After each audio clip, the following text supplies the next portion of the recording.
Salam sejahtera Malaysia, salam sejahtera tuan-tuan dan puan-puan semua. Hari ini Malaysia, rakyat Malaysia bakal digemparkan dengan berita tergempar mengejutkan panas hari ini berkaitan dengan isu-isu semasa politik di Malaysia, berkaitan dengan pendidikan, ekonomi dan segalanya ada di sini untuk semua isu-isu hangat di Malaysia. Mari kita menonton video hari ini, apa yang ada hari ini.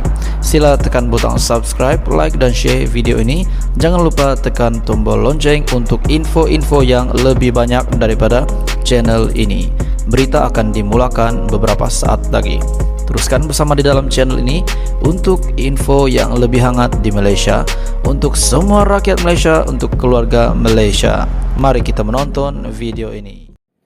Hello Malaysia, salam sejahtera Malaysia, selamat petang tuan-tuan dan puan-puan semua.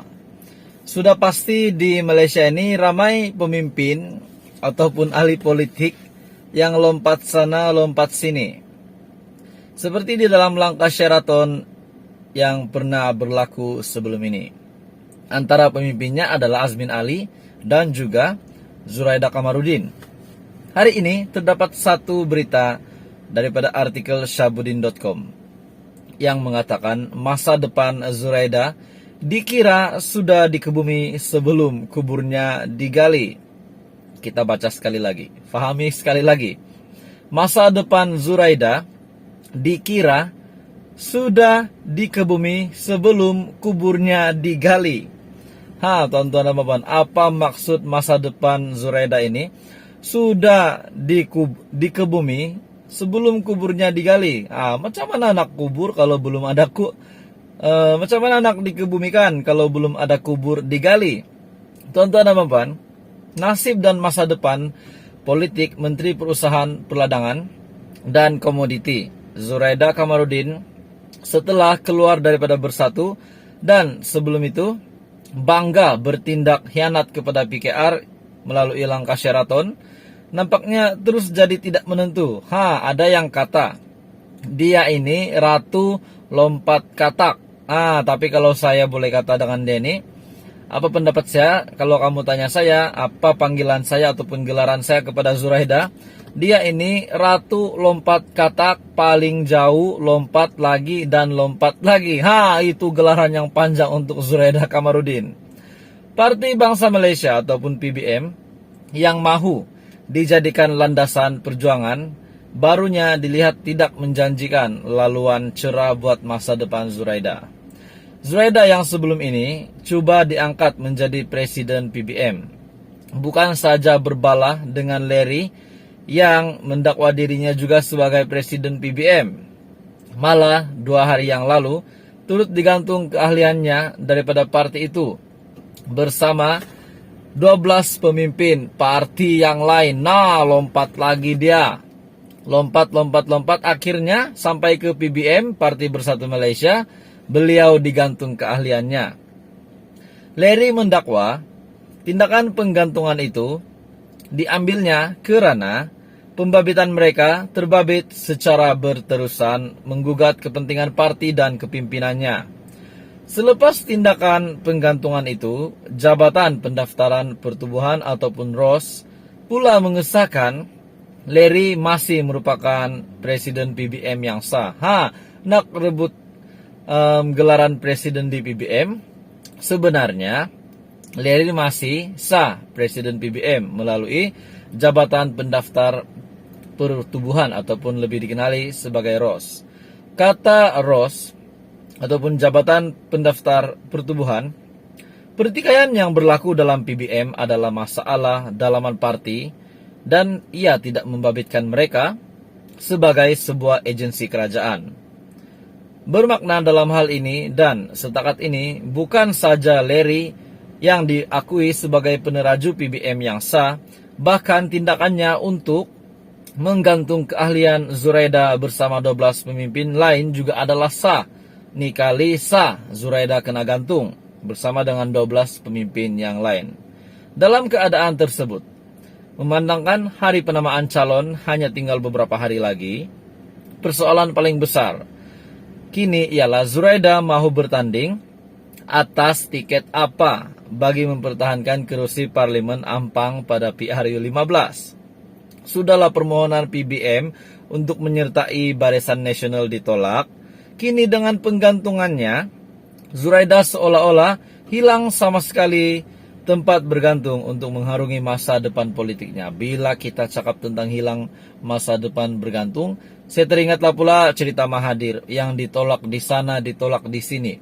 Pertama sekali ditolak oleh Anwar, setelah itu ditolak pula oleh Muhyiddin Yassin. Dan melalui artikel yang sama, cadangan mungkin untuk Mahathir. Adakah beliau akan menoleh semula ke UMNO BN setelah ditolak oleh Pakatan Harapan, ditolak oleh Perikatan Nasional? Tidak mustahil juga Mahathir akan join semula BN, itu pun kalau beliau diterima. Kita teruskan.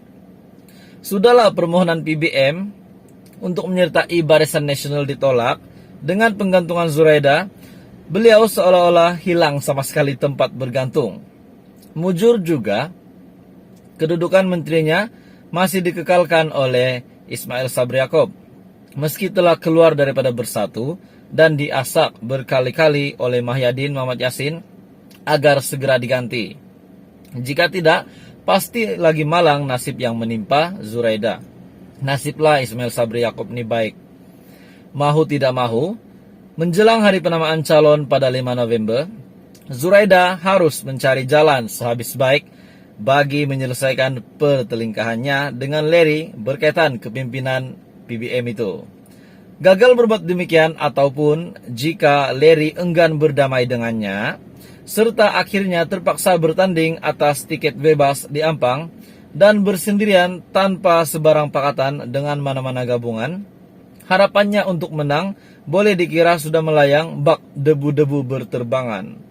Masa depan politik beliau dengan itu tak ubah seperti di Kubumi, sebelum pun kuburnya digali dan tanpa perlu menunggu tarik pengundian pada 19 November. Bolehkah kita tukar tajuk artikel ini? Ahli politik yang kuat lompat parti ini sudah selesai dikebumikan. Mungkin begitu juga perumpamaannya. Dia masih hidup. Zuraida Kamarudin masih hidup. Tapi mungkin boleh buat tajuk begitu. Mungkin hebat kan tuan-tuan dan puan-puan. Tajuknya Ratu Politik, Ratu Lompat Katak Politik Sedunia selamat dikebumikan sebelum ajalnya tiba. Itu pun boleh juga tuan-tuan dan puan-puan. Adakah semua ini balasan Tuhan atas pengkhianatan Zuraida selama ini? Sudah pasti ramai yang kenal Zuraida. Salah satu menjadi pemimpin yang terlibat dengan langkah Sheraton meninggalkan PKR. Selain daripada Azmin Ali dan beliau, dia adalah salah satu pemimpin yang mengkhianati PKR, terlibat dengan langkah Sheraton.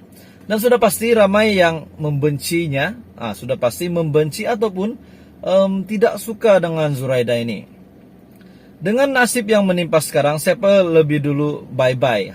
Dalam satu rekaman video, selepas bertindak khianat kepada PKR dan seolah-olah berjaya menghalang Anwar daripada menjadi Perdana Menteri pada tahun 2020 dahulu, Zuraida pernah dengan bangga menyanyi sambil mengungkapkan kata bye-bye Anwar.